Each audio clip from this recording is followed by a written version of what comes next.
I'm Connor Old, and welcome back to another episode of Old's Oscar Countdown. And this week, we are 1 week closer to predicting what I think will win at the Oscars. But as we sort of go forward, I'm going to be doing some different types of videos. Last week, we talked about some Oscar storylines that we're interested in watching. And now this week, along with next week's video, it will be a sort of sister video with this week's video, in which this week I'll be talking about 5 categories that I'm unsure about, and next week I'm going to be talking about 5 categories that I am sure about. So some categories that you can lock in, guarantee you don't even think about it. But in these categories, maybe you need to think a little bit harder about. Maybe you just automatically thought, oh yeah, this is going to win, but I actually think you should look a little bit harder at. So I'm looking at categories where the frontrunner doesn't feel super safe to me, where there's a lot of different sort of potential contenders, a lot of technical categories, but I do have an acting category as well, so stay tuned for that. And of course, if you want to hear the different categories and my different thoughts and different parts of the video, just check the description. I always have timestamps for your convenience. But after these 2 videos, we're actually going to get some results back. So I'm going to have BAFTA and DGA reactions, PGA and SAG reactions. Probably not going to do predictions for something like PGA or DGA just because they're individual awards. But if you are interested in me doing, say, a BAFTA predictions video, I'd be definitely willing to consider that. Let me know in the comments down below for that if you want to see it. But jumping into things, the 5 Oscar categories that I'm going to be worried about going into Oscar night, for the most part, number 1 is going to be a Best Adapted Screenplay. And the reason why this was my number 1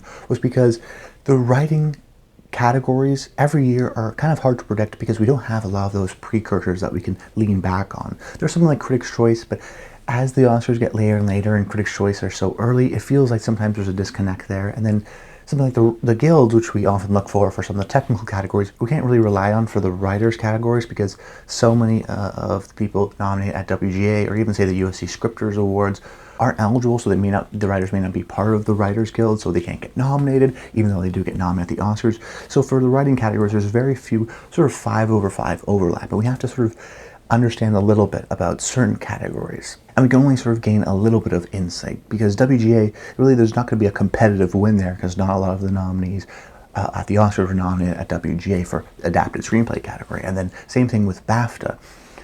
Right now my sort of inkling is that the frontrunner is Women Talking, just because, of course, it got that Best Picture nomination, so it was sort of overperformed at the Oscars in that sense. Although it did sort of miss out in score, it did still miss out in the acting category, so it's weird. But it is an individual writer, 1 writer versus, say, 5 writers with something like Top Gun Maverick, which they usually like to reward sort of the individual writer and the Best Picture nominee. So that's why I probably would go All Quiet on the Western Front, Top Gun Maverick, Women Talking being in that contention, but with Women Talking being the frontrunner just because it is the most speech-heavy kind of a movie, where All Quiet and Top Gun Maverick are much more technically impressive movies and less so on the dialogue or the story, where Women Talking, the whole appeal of the movie is that dialogue, is that story, just people talking and speechifying in rooms. So Women Talking, I guess, is the sort of frontrunner, but the one I'd actually be interested in as a possible spoiler would be something like Top Gun Maverick. I'm not necessarily writing it off completely as a potential Best Picture winner. We've seen the frontrunners, look at Power of the Dog last year, get all these nominations, seem like it's the frontrunner, and then ultimately not win the Oscars. I don't think it's going to happen with Everything Everywhere All at Once, but we could see a surprise Top Gun surge if, say, Kaczynski wins at DGA, or even if Top Gun Maverick beats out Women Talking at WGA. Now, neither Women Talking or Top Gun Maverick were nominated at BAFTA, so we won't be able to see there. But if we do think a potential Best Picture win for Top Gun Maverick, I would think it would have to win this category before eventually going on to win Picture and then, say, some of the editing categories, some of the technical categories like sound and editing.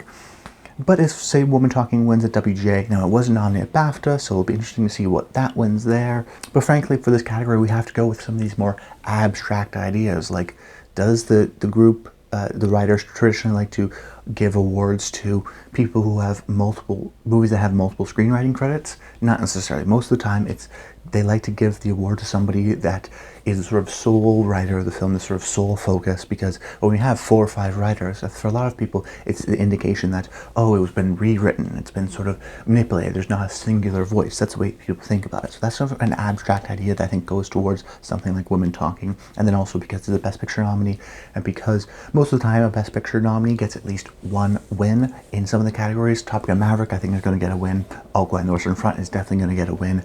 This is an easy sort of way to give Sarah Polley and the director as well of Women Talking some appreciation for her movie in another category. Then the next category I'm unsure about is Best Cinematography. Now, we may understand a clear winner come Oscar night, but right now it really is up in the air. The sort of initial instinct is, okay, I think it's going to go to All Quiet on the Western Front.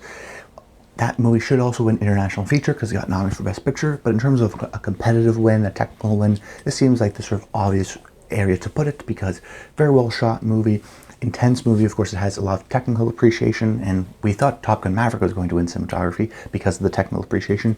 The same thing could sort of apply to All Quiet on the Western Front. But this is absolutely far from a lock. You see, Top Gun Maverick was the frontrunner and won at Critics' Choice and has been nominated and has been winning almost all of the critics groups and was still nominated for ASC and BAFTA. So we could have a situation where Top Gun Maverick just wins there, wins at BAFTA, wins at ASC, and we're going to go into Oscar night going, I have no idea what's going on.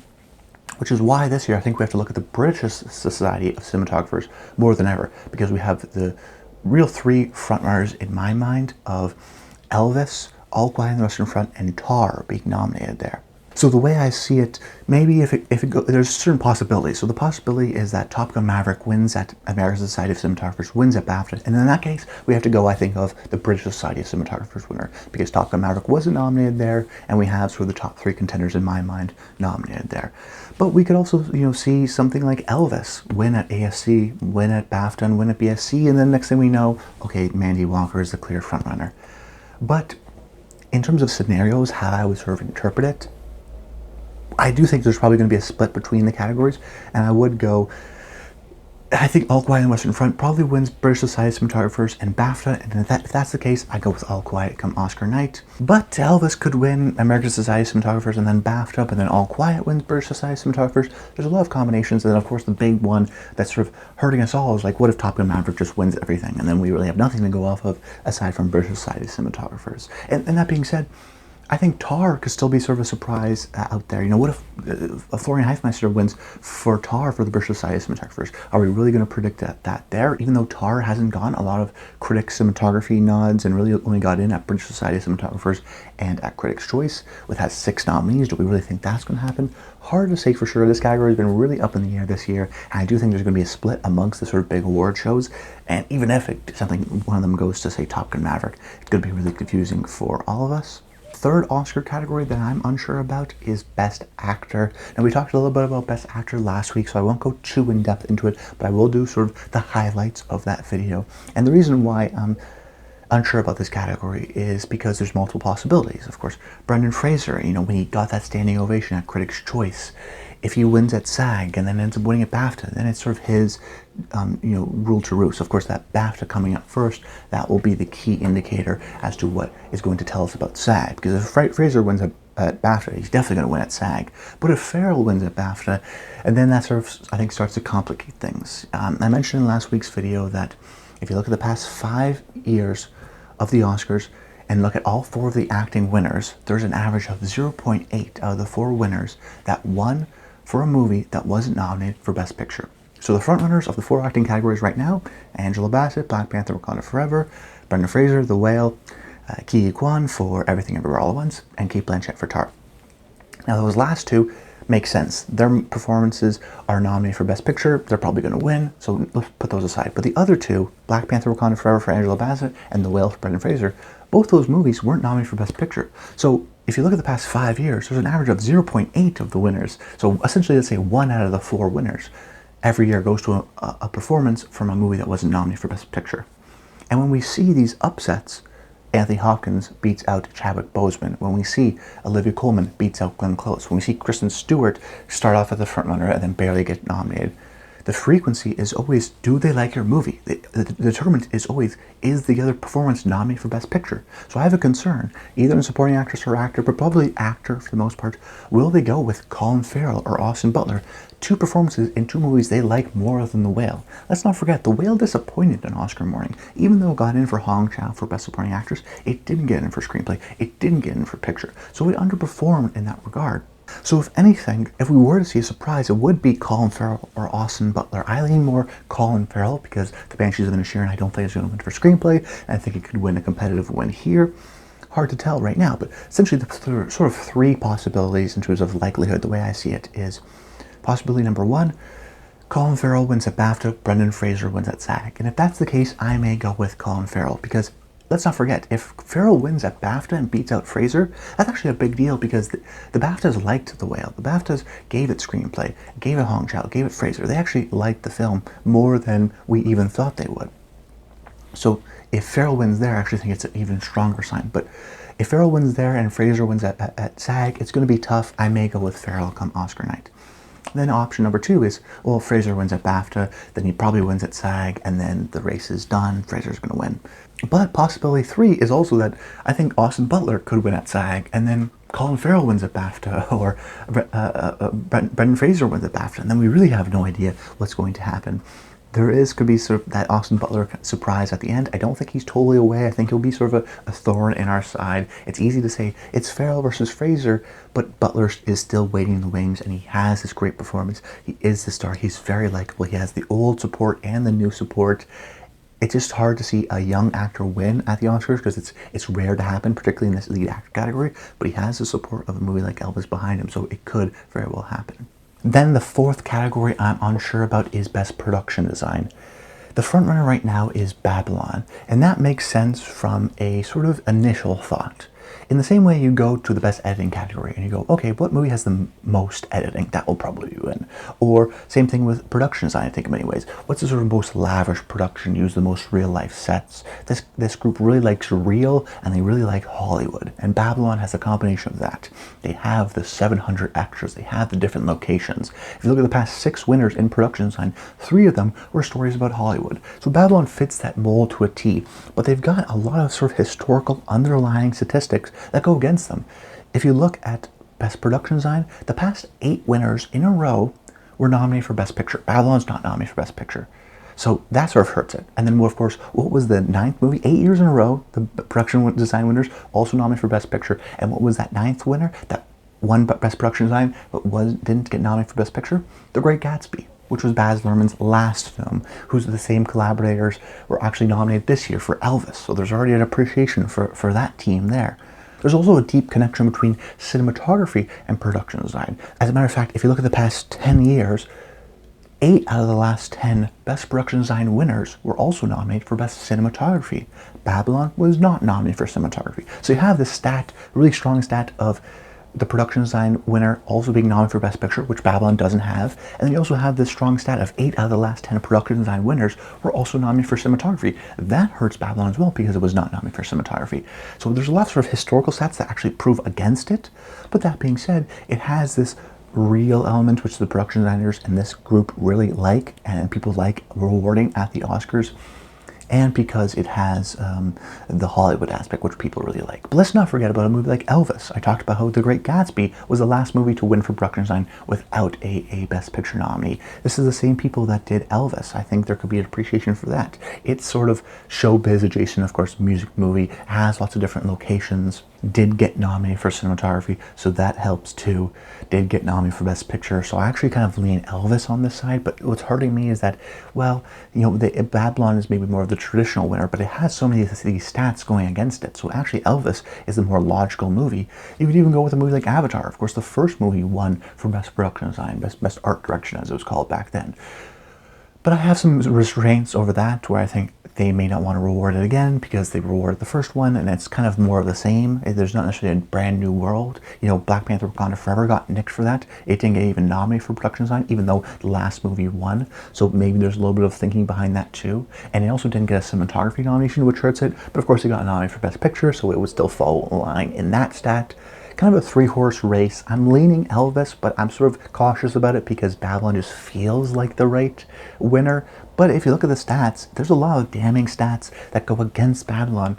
I don't think you should sort of initially go, oh yeah, production design, Babylon, guaranteed. I think Elvis could actually be a strong contender. And for the final category, I'm unsure about. Let's have a lot of fun. Let's go with the Best Song category. And like the Best Adapted Screenplay category, this is another category where we don't have a lot of precursors in terms of award shows that we can look towards to help us indicate what the winner is. Even less so than I think the writers. You essentially have Critics' Choice and the Golden Globes. Now, Critics' Choice and Golden Globes did go with the same winner, RRR, which helps it, but there is some things that sort of make me hesitant towards it because really we haven't had this exact same 5 lineup appear at any of the award shows. Critics' Choice, they had their own little combination where they had a New Body Roomba, and they had Carolina, and then Globes. They had Chow Papa instead of Everything Everywhere All at Once. So the Globes make sense in the sense that they're a populist group. They have that song category. They sometimes overlap, but they're really not that accurate. About half the time they overlap, so you can't really rely on them too much. The Songwriters Guild is a guild that we can't rely on at all. I mean, they never predict the Oscar, so if anything, whatever wins there probably won't win at the Oscars. But I think we can sort of systematically go through it and come up with some movies that we like more than others. You know, Tell It Like a Woman, Diane Warren, she's been nominated 14 times. If there's any sort of surprise, it will be for that song Applause from the movie Tell It Like a Woman. Because, you know, at what point are they going to give her the award? I mean, she's been nominated 14 times. So maybe she wins there, but no one's really seen the movie. And most of the time, when we're talking about best song winners, because the entire Academy votes on this, the winner almost always goes to the more populist movie. So it goes to a song from a blockbuster movie or another Oscar movie. Nobody has seen Tell It Like a Woman. That's why we've seen a documentary like Hunting Ground lose out to Spectre from the Bond song from Spectre. We could see the Everything Everywhere All at Once song perform here, but it would have to really overperform at the Oscars, and we've seen movies like Belfast and Trial of the Chicago 7, sort of contenders for Best Picture, who are also nominated for Best Song. We've seen their songs not even be in contention. I think that's sort of the same thing here. I think it was a bit of a surprise for it to get nominated. I don't think it's going to win. Then we have Hold My Hand from Top Gun Maverick and Lift Me Up from Black Panther Wakanda Forever. Two songs from two big blockbusters, both sung by major, well-respected, critically acclaimed pop stars. I think they sort of cancel each other out because of their similarities. And then what's left over? RRR. Of course, that won at Globes, that won at Critics' Choice. But the concern still sort of relies upon the fact of, did enough people see RRR? As a matter of fact, did enough people even like RRR? We know that there's a strong international group of the Academy, and you think, oh, okay, the international group, well, they would love this film. But if you look at BAFTA, RRR was not nominated for Best International Feature. It actually disappointed, which indicates to me that, well, maybe the international group doesn't like this. And then the concern for me is, okay, you're an Oscar voter, you don't watch any of the movies really until Oscar nominations. Are you going to watch RRR just to be super knowledgeable about the best song category? It wasn't nominated for International Feature. It wasn't nominated for Best Picture. Why would someone go out of their way to watch this 3-hour Indian movie just to be well educated about best song? Instead, they may just be lazy and go, oh yeah, Lady Gaga, Top Gun Maverick, boom. Or Lift Me Up, I remember that Chadwick Boseman dedication song, Rihanna, boom, check it off. And you know, we've seen this in the best song category. The popular movies get the win. Spectre, even though people didn't really like that song, it was a Bond movie, and it beat out The Hunting Ground, which had Lady Gaga behind it. It had that sort of star power, but no one had seen The Hunting Ground, so it actually, you know, surprised. The movies that ultimately win, Coco, La La Land, A Star is Born, the Bond, most recent Bond movie, No Time to Die, these are big movies that a lot of people have seen. Are they really going to give it to RRR, a movie that some people have seen, but maybe not enough people have seen? That's my concern. I don't think it's an absolute lock, but I also don't know come Oscar morning, or come Oscar, you know, predictions, Oscar night. I may just go for it anyways because it's been winning in the sort of only categories that we have precursors for. It's going to be a tough category, and it's going to be definitely a category I'm unsure about come the Oscars. But that's about it, guys. I hope you enjoyed the video. Make sure you comment below. Let me know if you want to hear my BAFTA reactions. I'd love to hear that. And then also some categories you're unsure about. Was there a category like supporting actress or even something like international feature that maybe you have a little bit of a strange thing at the back of your ear? Documentary, I think if you want to have a surprise, you can go with a movie like Navalny. Lots of categories that I didn't pick that I'd love to hear your thoughts in the comments down below. Stay tuned to next week where I'm going to give my video about the 5 categories I am sure about. But that's about it. Until next time, stay tuned.